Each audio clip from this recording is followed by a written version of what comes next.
Herzlich willkommen zu unserem heutigen Video. Es geht erneut um das Thema der toxischen Metalle und das Besondere, was passiert eigentlich bei einer Amalgamsanierung unter Kofferdamm, wenn man am gleichen Tag eine Chelattherapie macht. Was findet man dann im Urin? Seien Sie gespannt.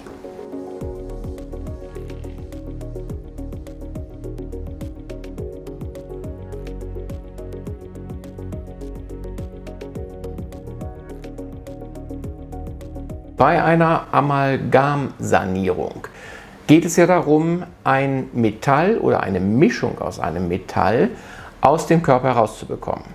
Und eine solche Amalgammischung besteht im Wesentlichen aus Quecksilber, aber das ist nicht allein, sondern man findet in der Regel da drin auch Nickel, Palladium, Platin, Silber und Zinn und oft auch noch Kupfer. Und wenn man genau diese Dinge in hohem Maße an dem Tag, wo man die Therapie bekommt, im Urin findet, insbesondere auch unter der Chelierung im Urin findet, dann darf man davon ausgehen, dass das die Metalle sind, die auch wirklich etwas mit dieser therapeutischen Handlung, nämlich der Amalgamsanierung, zu tun haben. Und wenn man eine Kofferdammsanierung macht, das heißt also, man spannt im Grunde genommen den Zahn so in ein Zelt, Feld, Plane, was auch immer ein, dass im Grunde genommen alles, was man durch dieses Loch, was man dann, der Zahn ist das Loch und die Plane drumherum ist die Abdeckung, macht, im Grunde genommen gar nicht in den Patienten reinkommen kann, sondern nur der Absaugung zur Verfügung steht, dann geht man davon aus, dass in dem Patienten davon nichts ankommt. Habe ich auch bis dato gedacht.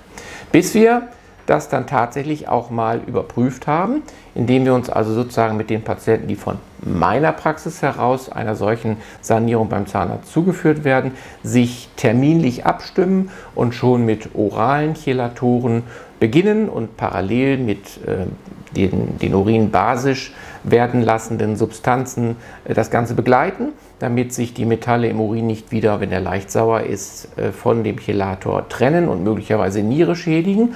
Dann quasi unmittelbar nach der Behandlung beim Zahnarzt zu mir kommen, die Blase im Grunde genommen leer machen und dann fangen wir an zu chelieren. Und das, was in dieser Chelationsphase sich in der Blase sammelt, bis er das nächste Mal Wasser lassen muss, ist dann sozusagen die Probe, die wir ins Labor einschicken. Und jetzt zeige ich Ihnen mal, was dabei rausgekommen ist. Und zwar haben wir das zweimal gemacht. Und Sie sehen jetzt hier beim ersten Mal, dass wir den Nickelwert haben. Und da gibt es also chelatspezifische Orientierungswerte, über die man bei einer Belastung dann kommt. Im besten Fall natürlich drunter bleibt.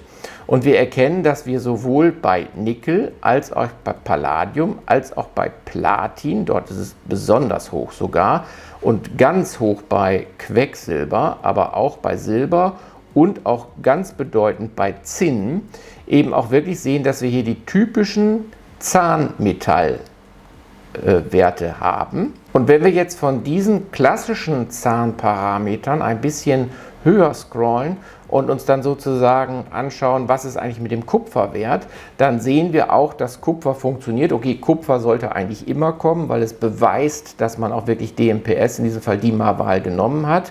Aber wir sehen auch, Selen kommt. Klar, das nimmt der Patient natürlich auch, um einen gewissen Schutz zu haben, weil Selen verkomplexiert ja letztendlich auch Quecksilber.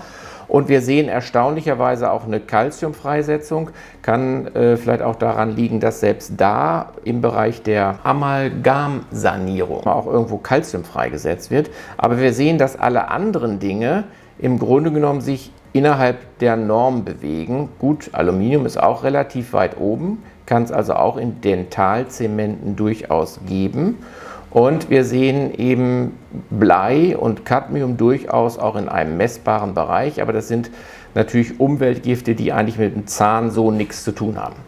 Und wenn wir jetzt mal einen Vergleichsbefund sehen, wo wir also das Vorergebnis mit diesem vergleichen, dann sehen wir zwei Daten, nämlich den 16.09. und den 26.09. Und das sind also in 2 Sitzungen diese Amalgamsanierung gelaufen. Und dann sehen wir auch, wie schön über die Zeit bestimmte Metalle, die beim ersten Mal noch nicht so gut gekommen sind, durch die Chelierung auch angelöst sind und tatsächlich vermehrt kommen. So kam zum Beispiel Kupfer beim ersten Mal gar nicht so sehr, beim zweiten Mal deutlich mehr. Wir sehen auch, dass so Werte wie essentielle Substanzen Mangan, Molybden, Selen und Vanadium beim ersten Mal mehr kamen und sich dann eigentlich auch schon verbraucht haben, also gegebenenfalls auch ergänzt werden müssen, denn da sieht man ja, dass eine Chelierung auch gesunde Mineralstoffe mit rausnimmt.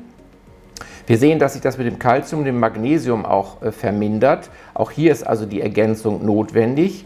Dann sehen wir bei anderen Dingen, die ein bisschen fester sitzen, also eine höhere Bindungskonstante haben, dass wir auch bei Germanium, Lithium, Strontium, Wolfram einen Anstieg finden.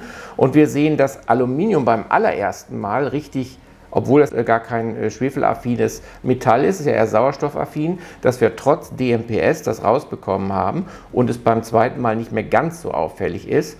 Und wir sehen eben auch, dass solche Sachen wie Antimon und wie Arsen und Beryllium und Blei erst mit der Zeit kommen, je nachdem wie stark die gebunden sind. Auch Cadmium kommt erst im Verlauf, Cäsium, Tschernobyl lässt grüßen, kommt erst im Verlauf, Gallium fällt schon wieder ab, das war wohl kein Zahnmetall.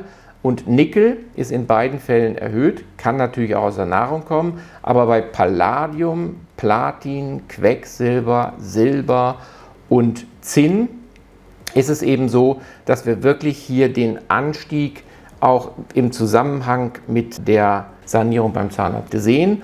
Die meisten Menschen machen so etwas nicht.